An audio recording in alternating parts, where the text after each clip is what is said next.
United States History by Joseph Jarrell, Chapter 3, Colonial Life.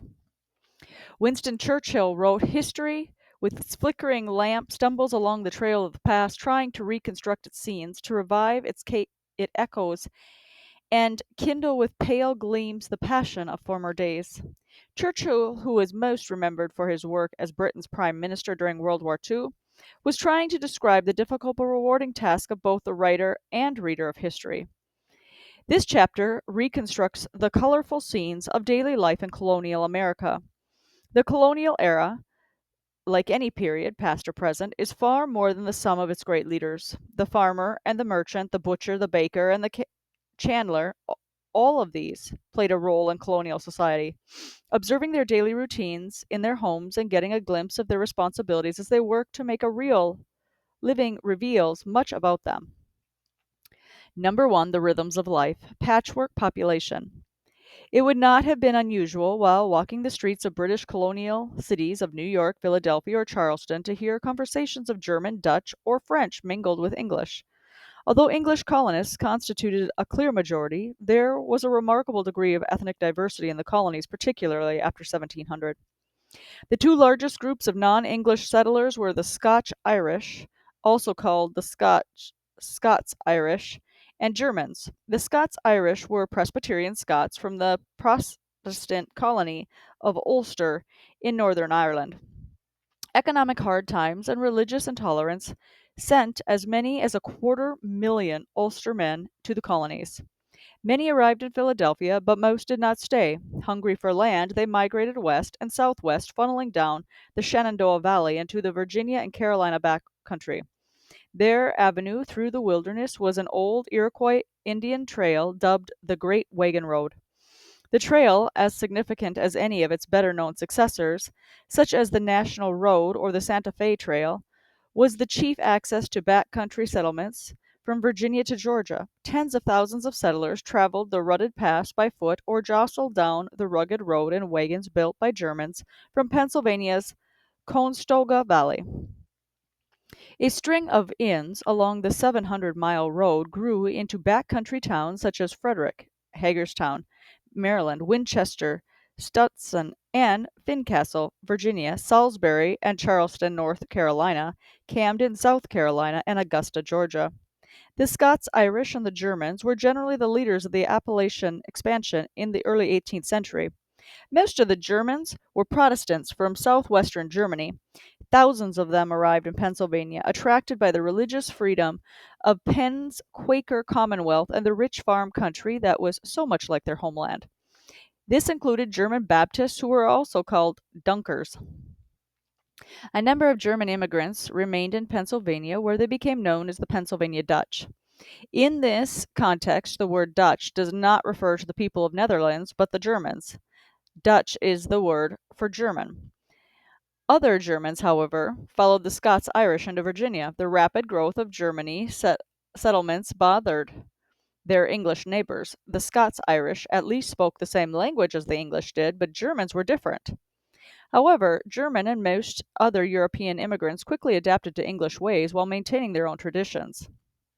The blending of non-English cultures into the social landscape was an important influence in the development of America. A diverse society developed in which ethnic and religious differences existed together. Marrying and burying. The colonial population was not only varied but also growing. In 1700, the population stood at roughly 250,000, and it increased during the next three-quarters of the century to 2.5 million. At the outset of the Revolutionary War, immigration was, of course, a contributing factor, but equally important was the high birth rate, which was twice that of Europe. In fact, in the 1790 census, more than half of all Americans were under 16 years of age. A key reason for the increase was that colonial women married at a younger age, usually around 20. By contrast, their European counterparts married in their late 20s, if they married at all. Earlier marriages were prompted by the reverse gender ratio between the Old World and the New. In England, for example, women outnumbered men.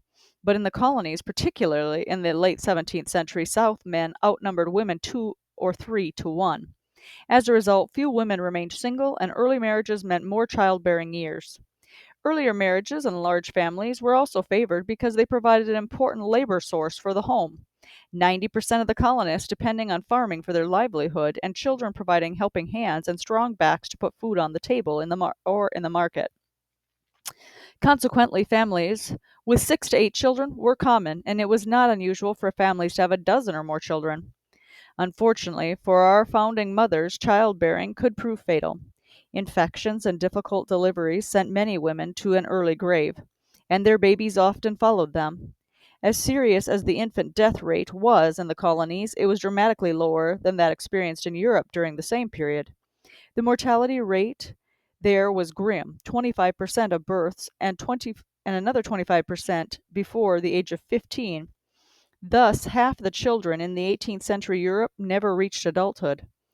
By contrast, records that late 17th century Massachusetts reveal that 9 out of 10 children survived infancy. The scattered settlements of the New World and the Americans' productive and plentiful land restrained the disease and famine that were prevalent in Europe's crowded conditions. This fact offers an important clue as to why epidemics were more prevalent in the 18th century America than in the previous century. As cities grew, crowded urban centers spawned contagious diseases. The problems of the Old World resurfaced in the New. Roads from the cities carried both settlers and germs to the frontier. Farmers bringing goods to the coastal market picked up not only exotic stories from the sailors they met, but also their exotic diseases.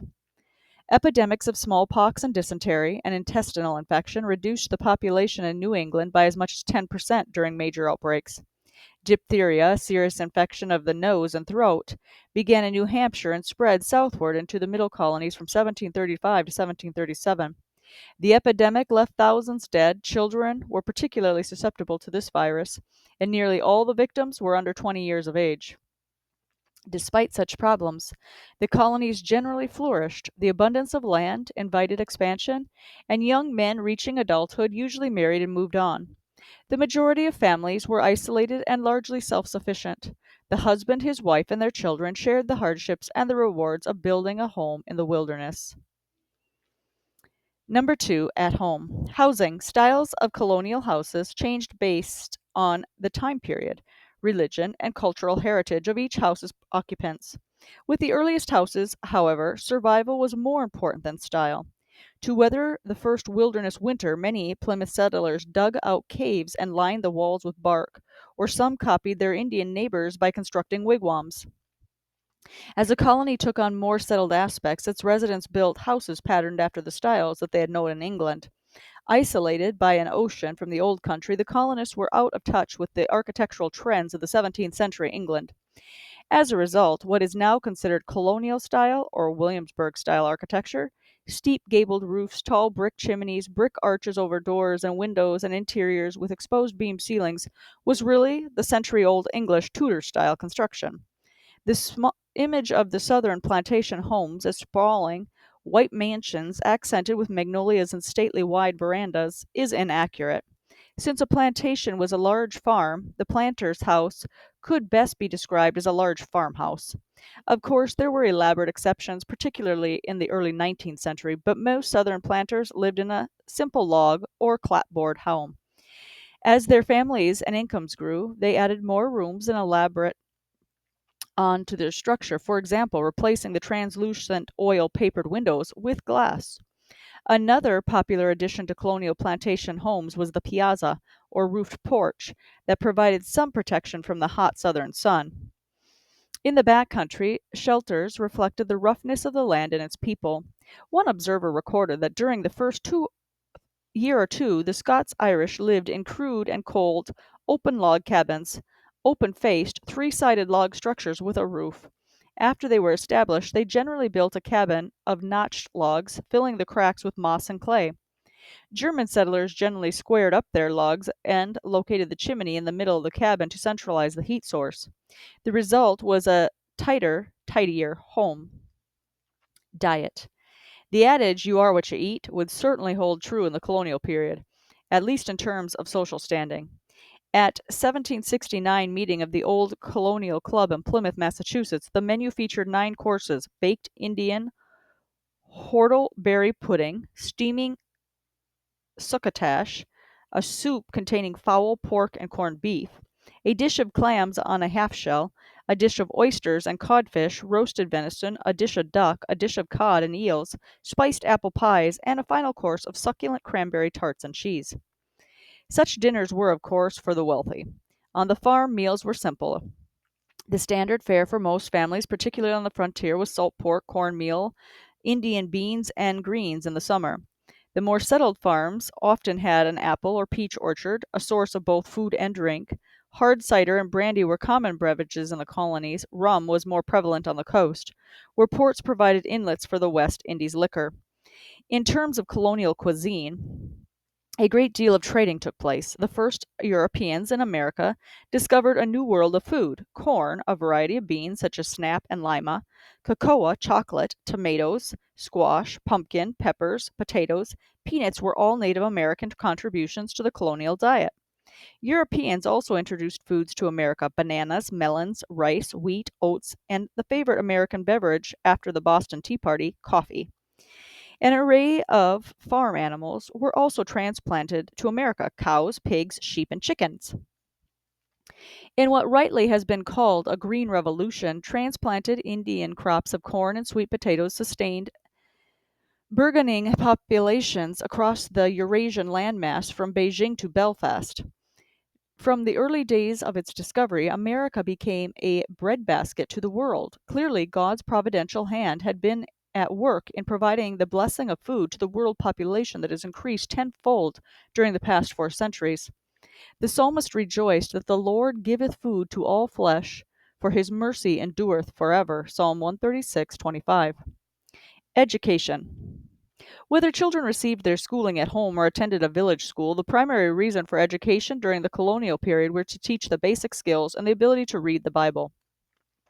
This emphasis reflected the Protestant character of America.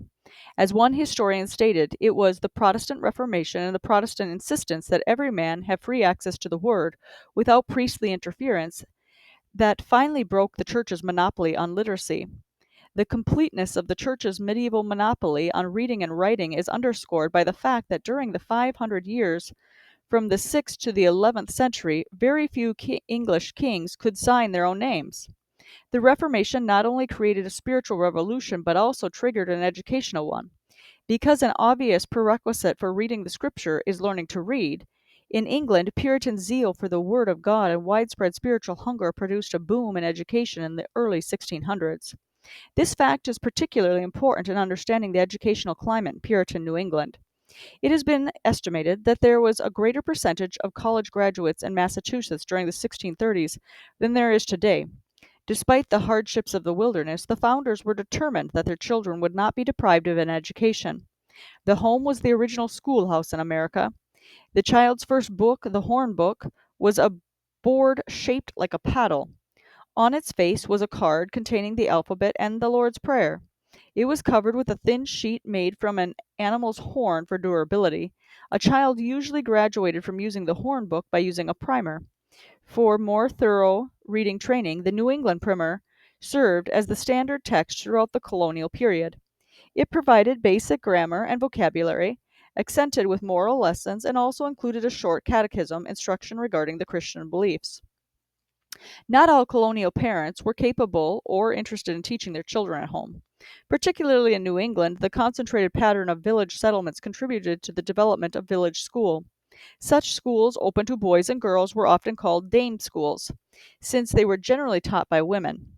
Outside New England, two factors, geography and the lack of a Puritan presence with its enthusiasm for the printed page, limited the scope of colonial literacy.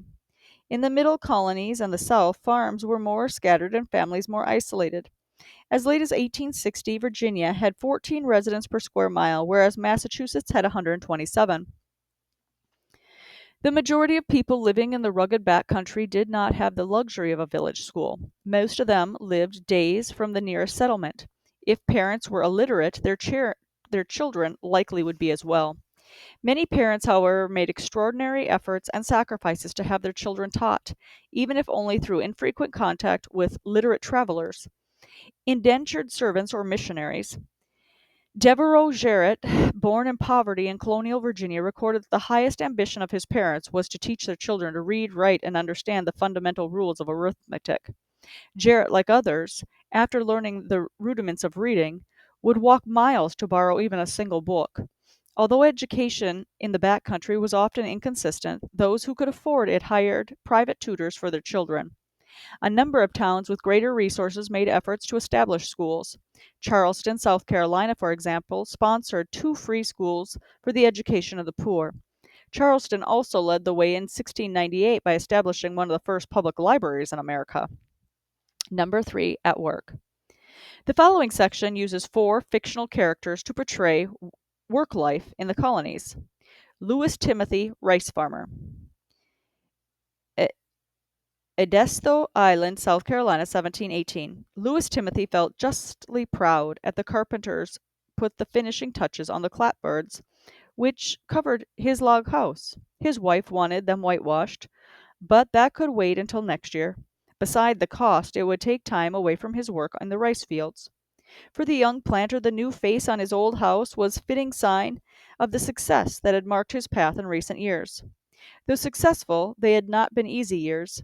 Lewis had arrived at Charleston Town, South Carolina, later known as Charleston, as a lad with his family among the shipload of refugees. His father, the elder Louis Timothy, was one of the Huguenots. They were French Protestants who followed the Reformation ideas of John Calvin. Thousands of them fled France because of religious persecution. From Charlestown, the Timothy family made their way down the coast and found a niche of cheap land in the Edisto River. Their 300-acre tract was not a pretty prospect when they arrived. Before them lay a tangle of swamp and sand covered with scrubby pines and imposing cypress trees. That first year, their house was no more than a 2-room cabin with a roof of palmetto palms and a floor of sand. Aside from a table, bench, and straw bedding, the house was bare of furnishings. During the first year, food, not shelter, was the priority. Vegetables were the first thing planted to feed a hungry family. The daylight hours were spent wresting a farm out of the wilderness. The coastal flats had rich, productive soil, but the land had to be cleared by cutting trees and burning and digging out stumps. It was exhausting work, and the merciless sun beat down on the laborers while mosquitoes and biting sand fleas and sand flies usually joined them in the field, sometimes giving them deadly fevers. Lewis's younger brother died during this second spring on the land. He was the family's first, but not its last victim of malaria. The elder Timothy died of the fever in 1710 and was buried between his son and his wife. Charlotte Timothy had died in bearing child number 6 years earlier, or in childbearing 6 years earlier. Lewis Timothy now stood surveying the land his father had conquered.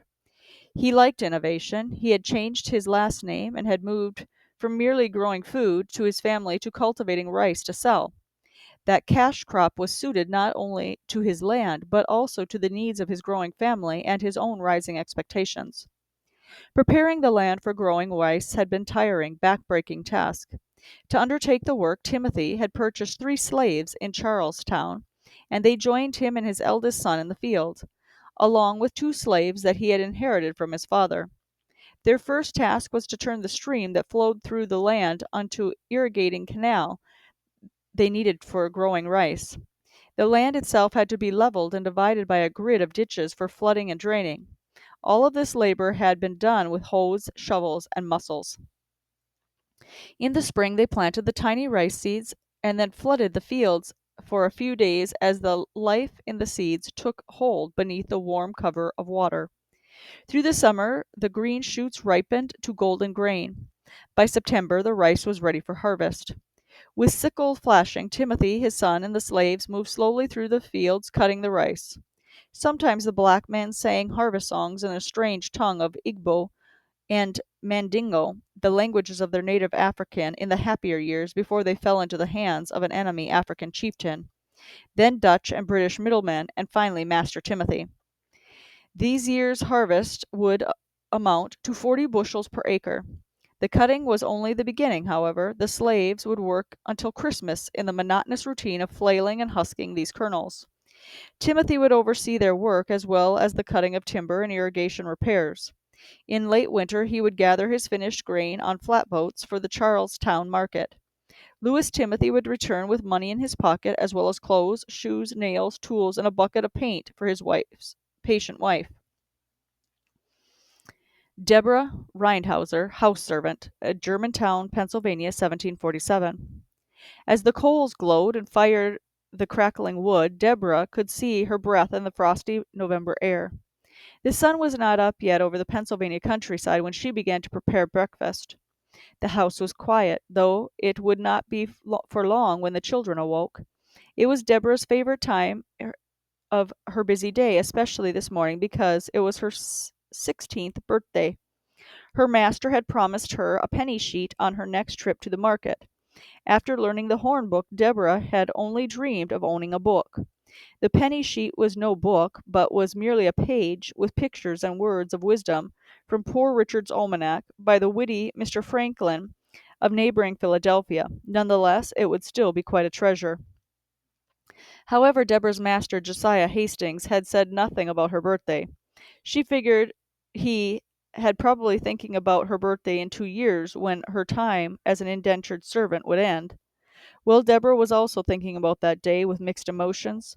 This had been her home for 3 years since she had arrived in Philadelphia from her native Germany. Deborah was an orphan. Her mother's death was only a vague memory, and her father had been killed during one of the frequent wars that swept the German countryside. Her uncle, not wanting any more mouths to feed, had sent Deborah and her two brothers to America. Their passages were paid in Philadelphia in return for 5 years of service. The purchasers, however, were indifferent to keeping the family together. One brother lived 25 miles away, being a full day's journey apart. They usually only saw each other at Christmas. Her other brother had left with his new master down the great wagon road and had not been heard from since. Master Hastings needed young Deborah as a house servant during his wife's long, uncertain recovery from complications with her last pregnancy. The baby had died, and Mrs. Hastings had been left far too weak to care for her 4 other children. Stirring noises upstairs shook Deborah out of her thoughts. She adjusted the Dutch oven, a 3-legged covered pot, and dropped a cut of possum fat into it. Over the sizzling grease she poured a batter of cornmeal and sour milk to make flat Johnny cakes. The table was set with 7 wooden plates, 7 wooden cups, and 7 wooden spoons. Deborah had never even seen a china plate or a silver spoon. The noon meal would be hearty but simple: dried apples, cold mush, cornmeal pudding, and hot cider. Supper would fill the house with smells of cabbage, cheese, sausage, and maybe a strong roasted chestnut brew to warm them before the night chill set in. Between meals preparation, Deborah would milk the cow, churn its milk for butter, and weave linsey woolsey, a mixture of linen and wool for shirt cloth. Yet as little feet scampered down the stairs to breakfast, all of the things like her life lay ahead of her. For on her 16th birthday, this German orphan thought not so much about what the past had given her as what the future offered her in this new land. Akachi, former slave, Virginia, New York, 1750. Sweat pouring down his brow, Akachi heaved a barrel into the ship's hold. Only 10 barrels were left, and then he could go take care of some of the other business. The New York sun was setting, and he would have to hurry if he was going to be on time for his meeting with the merchant. Akachi was grateful to God to now be a free man, but the road that he had taken to get here was one of terrible suffering. When he was a boy, he was torn from his home in Africa by neighborhood Igbo tribesmen and sold to Dutch slave traders. The middle passage of the journey from Africa to the New World was the worst time in his life. The slave traders kept Akachi chained and crammed in the ship's hold with many other slaves. Hungry, thirsty, and the fear of death were constant. Akachi watched many of his fellow slaves die before they could reach the New World. In those dark days he had wished for death, but the providence of God had preserved him for a purpose. Once in the New World, Akachi was sold and resold to several Virginia planters, and he labored long days growing tobacco under the hot sun. Some of his masters were kind, but one master in particular was especially cruel. He demanded that Akachi change his name to the European name Henry. When Akachi refused, his master forced him to work wearing chains until Akachi submitted to the new name. Eventually, a naval officer purchased Akachi. During this time, Akachi learned to read. Few slaves were given this privilege. He learned much about the Navy, and also during this period, Akachi became a Christian. He had heard the powerful preaching of George Whitefield in Philadelphia, and the message moved Akachi to learn more of Christ. He was converted and baptized. However, because he was a slave, Akachi had to sit in the balcony of the church with the other slaves, and he could not truly fellowship with the Christians in the church. Later, a New York sea merchant, John Bradfield, bought Akachi. Bradfield was a Quaker, and slavery bothered his conscience, so he allowed Akachi to do some trading on his own. He promised to free Akachi if he could get enough money. Akachi worked hard because he could see an end to his bondage. After years of hard work, he eventually purchased his freedom. Akachi often thought of his native Africa. He prayed that his friends and relatives would hear the gospel. Perhaps someday missionaries would tell the story of Jesus to his people. He hoped they would be spared the horrors of both physical and spiritual bondage. He was grateful that he was no longer a slave to another man nor to sin. Jeremy Shrimpton, wig maker in Boston, Massachusetts of 1735. The list of accounts in the large ledger brought a smile to Jeremy Shrimpton's lips. Business had been good. His decision to move his business from his native London to the colonies 5 years earlier had paid off handsomely. Wig makers were as much in demand in America as they were in Europe. Ever since French royalty started wearing wigs a century earlier, the powdered hairpieces had remained a fashion rage for upper-class males. Now, however, even men with thick locks were being fitted for wigs. For many, it was essential to their business attire as a coat and a tie would be in the later period.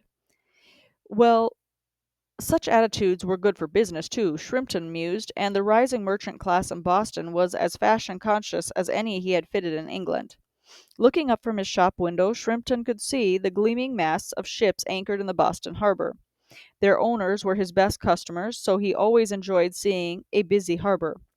A sharp rap on the door, however, interrupted his thoughts. Shrimpton opened the door to a rumpled farmer, probably in town selling produce. The wig-maker eyed his visitor coolly. He sniffed contemptuously and thought, "A backwoods bumpkin. He certainly has no use for a wig." In his thoughts, the poor farmer sniffed back. "Now here's a fancy little fellow, a real dandy." In their own way, both men were too professional to give words to such thoughts. The visit was strictly business. "Do you buy hair?" the farmer began. "My wife's going to sell hers." Shrimpton nodded and followed him to a wagon where a tense little woman sat. The wig-maker ran his bony fingers through her hair, held it up with an experienced hand. "3 shillings," he said to the farmer. With a nod, the locks were snipped. After Shrimpton had applied his craft to those long locks, the hair would adorn the head of a merchant or minister who, unlike the farmer's wife, had more money than hair. Jeremy Shrimpton made a variety of wig styles to suit the taste and income of his clients. Common folks who wanted budget fashion could purchase a simple curled wig. The wealthy had several choices. All of their hairpieces were large, flowing extravagance. Their owners were not called bigwigs for nothing. Wig making was a careful, customized process. First, a client would arrive at Shrimpton's shop for head measurement and style selection. Next, purchased hair was cleaned, combed, rolled, and baked in rye dough to temper and strengthen the hair. In the finishing stage, Shrimpton shaped the curls and dressed the wig with powder and perfume. The powder was added for coloring, of which there was a variety of shades from white to blonde to chestnut or black. Despite the time and talent invested in making a wig, it seemed that a wig-maker's work was never done. Not only did he have a new order to fill, but also old wigs to care for. On Saturdays, Shrimpton sent his 2 apprentices out to make house calls to rescue drooping curls and to refresh smelly wigs in time for their Sunday worship. For another generation, wigs remained essential to the well-dressed man.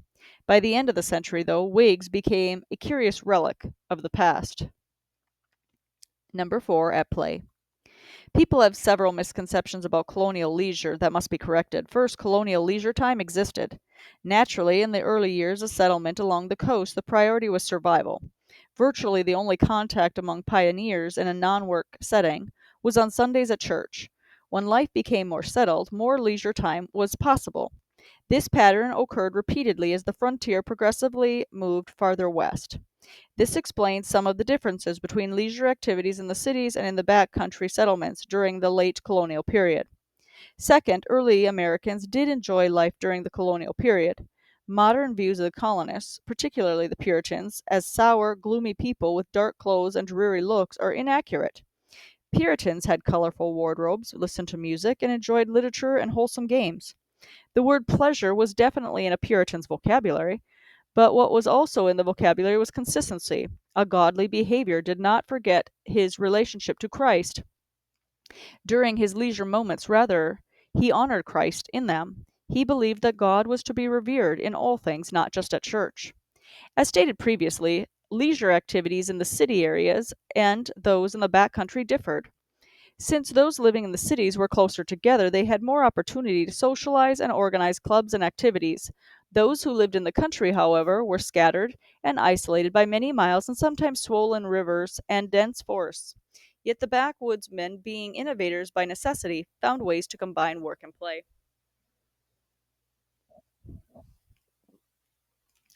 Barn raisings, corn huskings, and quiltings gave opportunity for frontier families to gather and socialize while sharing the workload. At such events, adults exchanged news and children played with one another. The gatherings often culminated with bonfires where people played music, danced, and spun tall tales. Even worship services were social occasions in the backcountry. One Anglican missionary to the Carolinas, Charles Woodmason, complained in his journal, "No making of them sit still during service, but they will be in and out, forward and backward the whole time, women especially, as bees to and fro to their hives."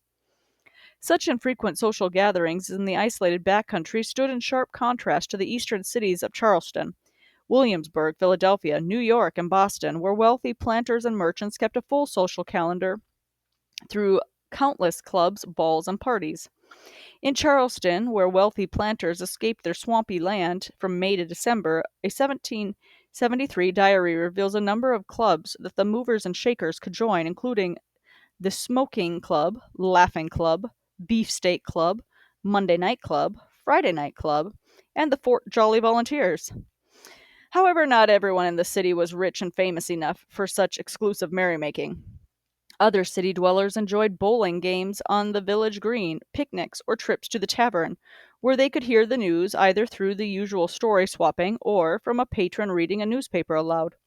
Such newspapers, which became a part of colonial life in the second quarter of the 18th century, featured colonial happenings, advertisement, obituaries, and humor, as well as the latest news, usually several months old from London.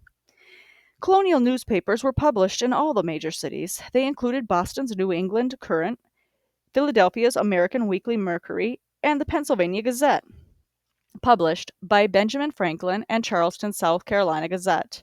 The papers filtered back country communities by horse and rider, providing a much needed break in the isolation of wilderness living. The toys and games of colonial children included marbles, hoops, dolls, puzzles, hopscotch, shuffleboard, shuttlecock, badminton, and whoop and hide and seek. Most toys were handmade, simple, and highly prized because a child generally had very few of them. A girl, for example, usually had only one doll during her childhood, often carved from a stick or made from a corn cob. Swimming and fishing were popular in the summer, as were ice skating and sleigh rides in the winter when possible. Children of the wealthy could even take trips to the beach for swimming. The growing varied leisure time for the period revealed an underlying fact. The colonies were maturing and prospering. Political and economic freedom led to the material prosperity and the invention of time and labor saving devices, which allowed more time for the development and pursuits of the finer things of life and culture. These starving times seem to be just a distant memory as the following generations built upon the foundation of their fathers. As future President John Adams explained to his wife, "I must study politics and war that my sons may have liberty to study math and philosophy. My sons ought to study mathematics and philosophy, geography, natural history, naval architecture, navigation, commerce, and agriculture in order to give their children a right to study painting, poetry, music, architecture, statuary, tapestry, and porcelain." Adams had a great deal of politics and war to study in the late colonial period. The colonies were blossoming. Britain's grip on them was loosening, and the Americans were gaining a greater sense of independence.